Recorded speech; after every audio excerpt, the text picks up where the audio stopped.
everyone. This is Doug Kenney here. I'm sorry that I look like a strawberry. It's a long story, but I am sunburned, and it's a long story how that happened.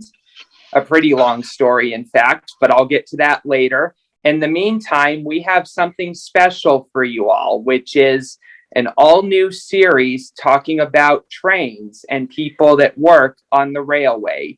And our first guest, along with my coach and mentor, actor Andy McPhee, is ex-PT driver. Hey, how you doing?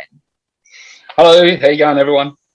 G'day, mate. I think Anthony's. I know ex-PT drivers your name on Instagram. Hey, Doug, yeah. I actually thought it was the video that made you red. You are actually sunburned, are you? Yeah, I'm actually sunburned. I have a nasty one. Well, hey, can I give you a tip? Mm-hmm. I'm not sure if you've heard of them. They've been around a while. They're called hats. Someone invented them long time ago, and it helps you not end up looking like that. Man, that is sunburn. Whew. We could stick you on the front of the... Go on. But after a weekend like I had, honestly, I can take the sunburn. I'm a grown man. Yeah, I don't know if your skin will later when, skin cancer starts. But anyway, all right, I'm not trying to be negative. You look amazing, all red like a turnip or a tomato, so that's great. Anyway, you're right, mate. Welcome, Anthony. And, just to let everyone know, the train thing is the reason we started this because I have a love of trains, and I was in the railways for 15 years back in the day, and I started off in Melbourne, Australia, and those locomotives behind me is where I started my trainee as what they used to call a trainee engineman, and I accidentally fell into the job. I'd always loved trains. I remember at Spencer Street Station back when I was probably about 7 or 8, we went to see someone off on the overland, and I said, Dad, do you think we could go up on the engine? And to me, it was so magical. I remember it was twin S-classes, and to get up in that cab and look at those controls, something happened to me. Like, I was like, wow, this is how it works. For me, it was magic, right? And I don't know, I never considered being a train driver, but then when I was 16, I left school.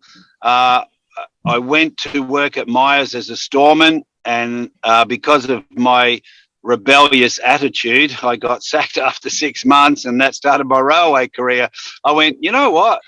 Let's join the railways. Me and my mate both got sacked, and we both joined the railways. And I love my acting career, I really do. But I tell you what, I loved the railway. I absolutely loved it. The camaraderie, the fun we had. I know things are a little different in the job now. I don't say they're negative. They're just changed. Things move on and evolve. But how this started, how we met Anthony, is my young son, Caden. He lives in Australia. He's 16. He loves trains. I take him out to, follow trains. We get videos and photos. So he started his own little YouTube channel, Facebook page, and Doug has helped him build that up.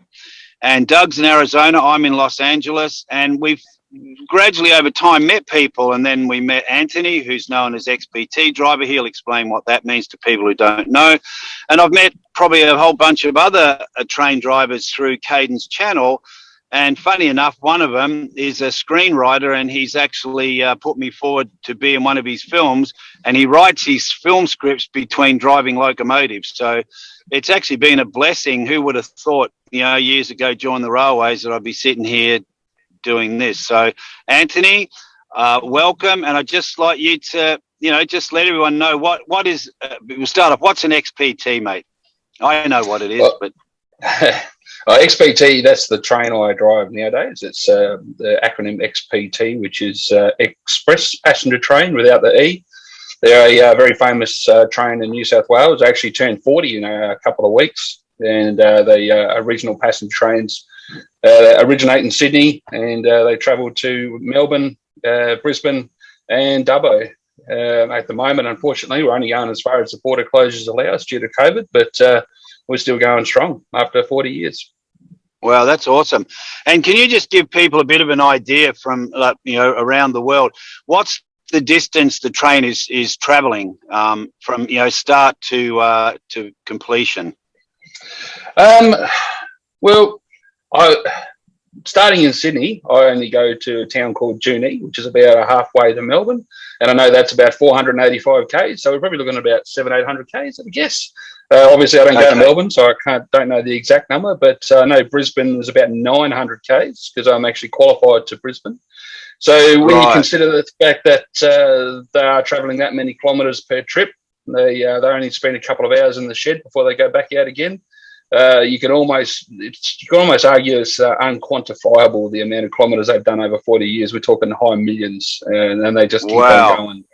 They're a fantastic, fantastic locomotive. Yeah, that's amazing, dude. That's amazing. And something you just said then, I actually didn't realise. So even COVID, I know COVID's affected pretty much everything now. There's nothing that's not affected, but I didn't realise that the train actually doesn't go into other states when there's lockdowns. Is that right?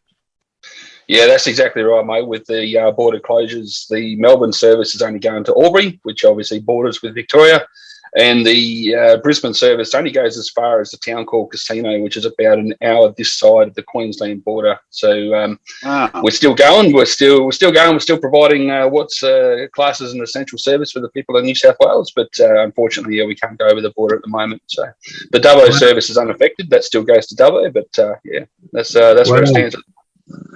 Gosh, and look, you just brought something up. The guy I was talking to you about before, Shane Skeen, he's a loco driver. He works out at Junee, up that way somewhere. You don't know him, do you? I don't think so. The name doesn't ring a bell, but he's got tattoos, mate. He's covered in tattoos all over. He's got a nose ring. I think you'd recognise him, like he's yeah. I'll keep an eye out for him, mate. It doesn't sound like he's too hard to miss, no. Yeah, no, right. He builds Harleys in his spare time, but yeah, great guy. But he does work out at Junee at times too. I don't know if he does the XPT. I think he's more on freights. Yeah, I haven't heard the name, mate. Yeah, the us on the XPT, we only do the XPT, so we wouldn't be doing it. Yeah, a bit of class distinction there, mate. Who's got the upper hand, the freight drivers or the XPT drivers, mate? Who are considered the elite?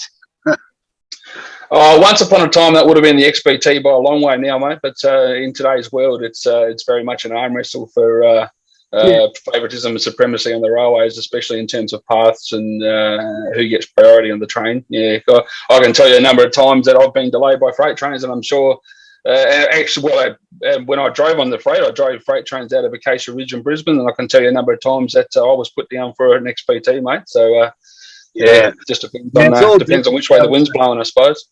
Yeah, it's just all changed. Doug, you got any questions, mate, before we dive in further? I have a comment, first of all. You could argue that trains are bodybuilders with all the loads they have to carry, and obviously BNSF and the others are the ones that carry the most loads, so they would probably win bodybuilder competitions if there is for trains. Well, I tell you what, the trains over here, I don't know how long they are in Australia. I know they're pretty long, but like when I've been out taking some photos and videos, man, they are just enormously long. I don't know, mate. Some of them, I reckon one was a mile long. Like maybe it wasn't, but long trains, and double deckers as well. Yeah. Well, the biggest freight trains I drove in South Australia were 1.8 kilometres long, which is just over a mile, and the biggest one I drove out of Queensland was 1.5 kilometres long. That's about 6,500 tonne. That's the heaviest one I ever drove. Steel train. Yeah. Gee, can you and this is for the train buffs, right? I was brought up on the independent Westinghouse air brake. We used to, back in the day, do power braking, independent off, give it a lap reduction and then keep the independent off, keep the power on a bit, stretch the train. But I guess that's all different now on freight trains, right? Yeah, well, when I was driving freight trains, it was very much more centered around using dynamic brake, if anything like that. Stretch braking and power braking was probably not so favoured. Well, the best type of driving you can do is momentum driving, using the grades to actually carry the train along. So you're not using so much power or braking. It saves the train, saves the fuel, and keeps you going quite nicely. So, but that type of driving sort of only comes with experience. But when I drove the GAN, Indian Pacific, and even the Overland, which were passenger trains here in Australia, that was very much power braking, because you can keep the train stretched and avoid the banging and the buffing and drafting that sort of happens, and keeps the train much more comfortable for the passengers.